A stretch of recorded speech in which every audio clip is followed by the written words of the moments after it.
Hello and welcome to Passage Protocols and Asynchronous Lessons. This synchronous session was provided on November the 18th, 2020. However, this pre-recording serves as an asynchronous review for professional development. The session objectives will be to determine some passage protocols for synchronous and asynchronous reading. We'll review some ed tools such as Nearpod and Schoology, as well as focus in on asynchronous strategies for pre-recorded instructional videos for the purposes of engaging students even when they are not in front of us.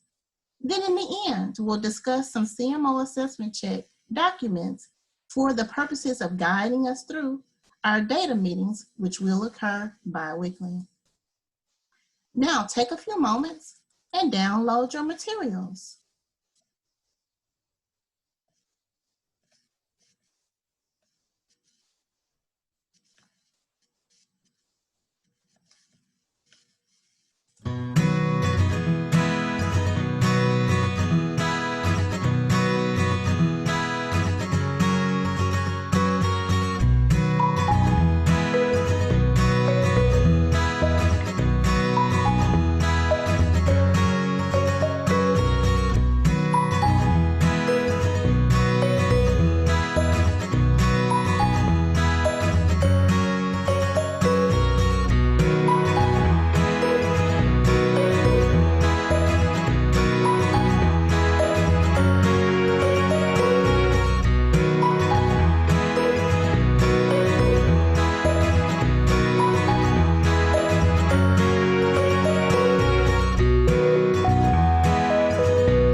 Welcome back. Now, when we think about passage protocols and walking students through text, what steps do you think about? Kinder teachers, first grade teachers, how do you walk your students through text? Second grade teachers, third grade teachers, what foundational features would you incorporate? Fourth grade teachers, fifth grade teachers, if students are still finding it difficult to be fluent and comprehend, what steps would you take to walk students through a passage?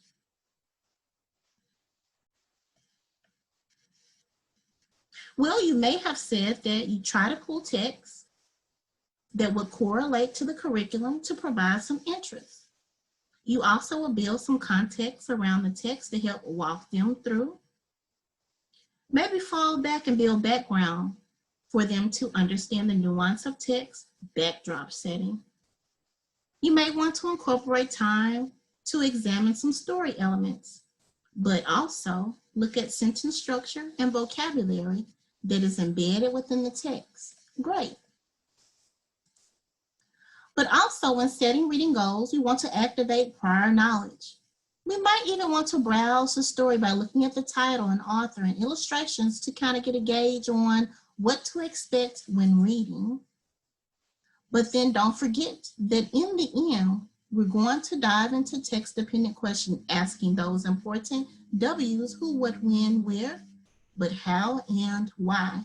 Now for this particular session, the importance is providing qualitative features as a pullout before diving into the text-dependent questions, such as what is the level of meaning that is found within the text? What about the text structure that needs to be unpacked before diving in? Are there some grammatical features that can be pulled out that may hinder or even aid in a scholar's determination of reading and understanding? And then what is the knowledge demands that are embedded within? Is it a grade level text, or do I need to scaffold down a little further for students to be walked through the reading? Now here's an example of an asynchronous session, but also provides some insights into passage protocols. As we watch this video, I want you to think about what fluency strategies were used, what grammatical features were identified. Did you notice a phonics feature that was highlighted with the text? What engagement was used? When are text-dependent questions reviewed? Was it at the beginning or end of the qualitative pullout? And how does this help with students' comprehension and fluency? Let's take a look. Hello, my name is Dr. Ingrid Mitchell, and this is an online lesson to help assist parents during this COVID-19 extended school break. I believe that this lesson may be most beneficial for those students who are in grades 2 and 3. Let's begin diving right on into what we're learning today. Our skills of focus is going to be embedded in our text titled Playing Catch. Well, this text has a lot of long A words. We can also utilize this text for teaching fluency and practice our comprehension skills with key ideas and details embedded within the text. And then at the end, we're going to conclude with an extension activity of writing that corresponds to playing catch. What games could students write about and then do while we're on this COVID-19 break? Now, again, our text foundation is going to be Playing Catch, which was found at k5learning.com. Let's take a look. Boys and girls, listen to me first as I read our text, Playing Catch. Kate and her brother Jake like to play catch. They play with softballs, footballs, and tennis balls. They toss the ball back and forth in the yard all the time. Sometimes they go to the park to have more space for throwing the balls farther. When it is raining outside, they play catch in the basement. They use a tennis ball because it bounces off of the basement's walls. Jake is going to soccer camp for a week this summer, and Kate is sad because she won't have anyone to play catch with while he is gone. The week before Jake leaves, they go to the park together. There is a girl tossing a ball in the air by herself. Kate and Jake invite her to play with them. Her name is Brooke. Kate is happy now that she has a new friend to play catch with while her brother is at camp. Boys and girls, now let's practice our fluency. Read with me. Kate and her brother Jake like to play catch. They play catch with softballs, footballs, and tennis balls. They toss the balls back and forth in the yard all the time. Sometimes they go to the park to have more space for throwing the balls farther. When it is raining out, they play catch in the basement. They use a tennis ball because it bounces off of the basement walls. Jake is going to soccer camp for a week this summer. Kate is sad because she won't have anyone to play catch while he is gone. The week before Jake leaves, They go to the park together. There is a girl tossing a ball in the air by herself. Kate and Jake invite her to play with them. Her name is Brooke. Kate is happy now that she has a new friend, to play catch with while her brother is at camp. Excellent. First question, boys and girls, what tense is this passage written in? Did you say playing has an ing at the end? So that means it may be happening now. Did you say play seems as if it's happening now? Did you say the verb be verb is being used and it may be happening now? Did you say that the time transition sometimes is being used and the S is not functioning as plural, but its function is happening now? Again, what tense is this passage written in? Is it written in the past tense, present tense, or future tense? Based on those clues, it's written in the present tense. Very good. Now, this passage, playing catch, has a lot of long A words. Long A words. What categories will we see for long A? We would see A with a silent E, A-Y, A-I, E-Y, A by itself, and E-I-G-H. Write those 6 categories. Take a few moments and look at this text and find some words with A-E, A-Y, A-I, E-Y, A, and E-I-G-H. Did you find them?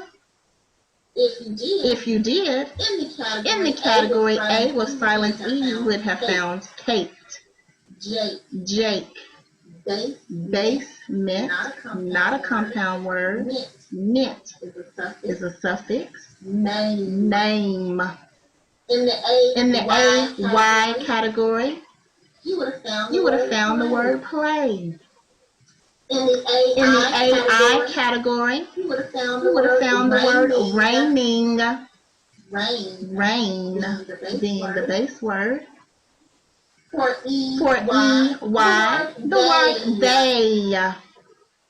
For A, as a standalone, you would have found A, which is an article. What is an article? It means that you're identifying either specific things or random things.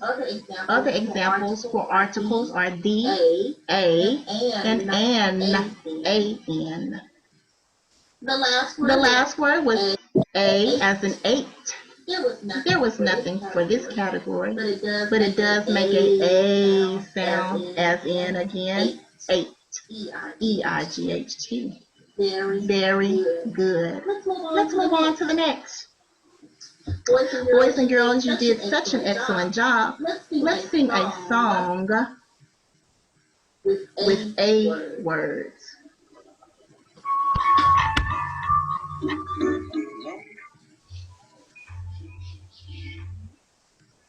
We can say A, so long, sing along. We can say A, so long, look, rain, look, look, meal, A, break, we can say A, solo A cake, this ain't much game, A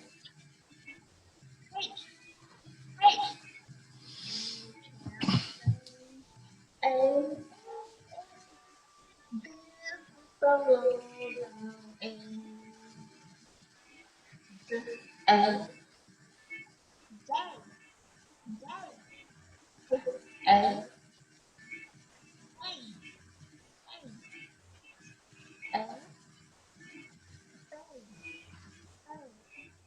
you can say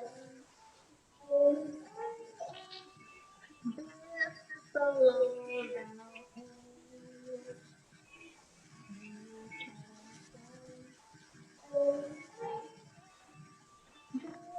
solo solo.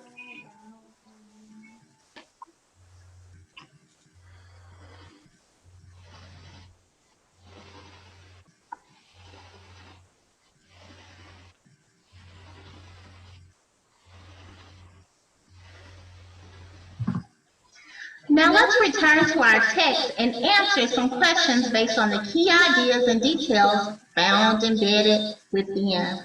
First question, what do Kate and Jake play catch with? Is it frisbees, balls, sticks, or beanbags? Well, based on the text, it says that they toss the balls back and forth in the yard. What are the balls? Softballs, footballs, tennis balls. And then so therefore, the best answer is balls. Next question. What type do they use to play catch on rainy days?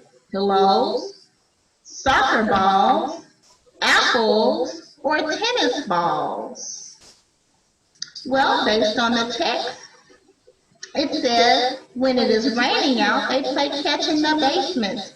They use a tennis ball. And so the best answer is tennis balls. Very good.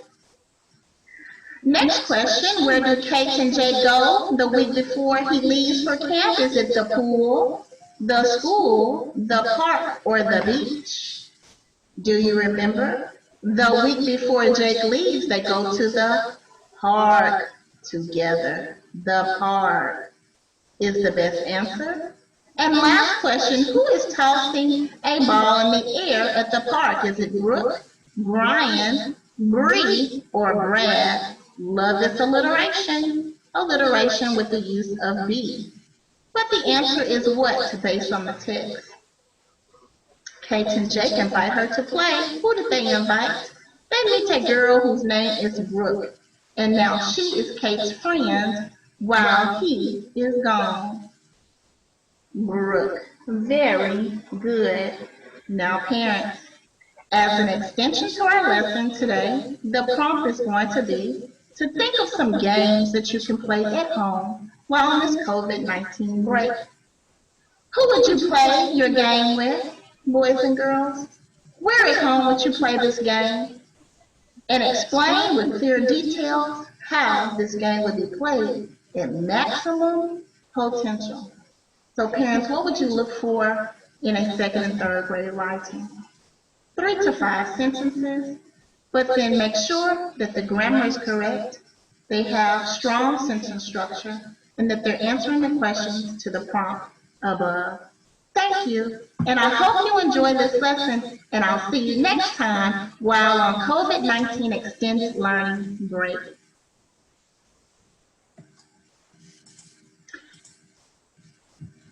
Now it's your turn to take a look at your passages that you've downloaded. You're going to sketch and find some fluency strategies that you would use with your chosen passage.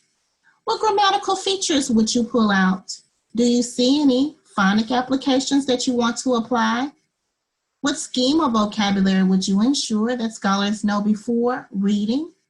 What engagement tools would you use to keep students' interest? And if there are some text-dependent questions, do they need to be edited to meet Tennessee state standards? Take 5 minutes to sketch out and strategize, delivering your passage in a scaffolded way to scholars.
Great. Be sure to share what you have with a colleague or your coach.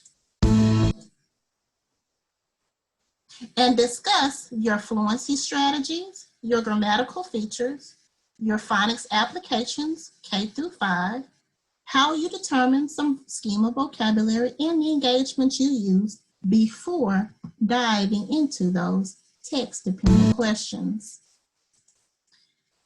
Now, as a consolation, sometimes we can't always do pre-recorded videos for students asynchronously.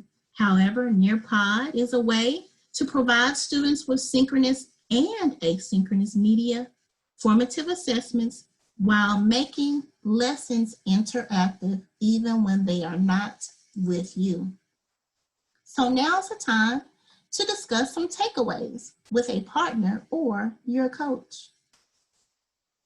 In the end, we will have products and data to aggregate from asynchronous or synchronous instruction to provide reteach based on unpacking of our standards and student results.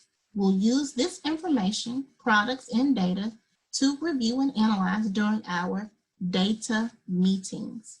Thanks, and I hope you enjoyed this asynchronous session.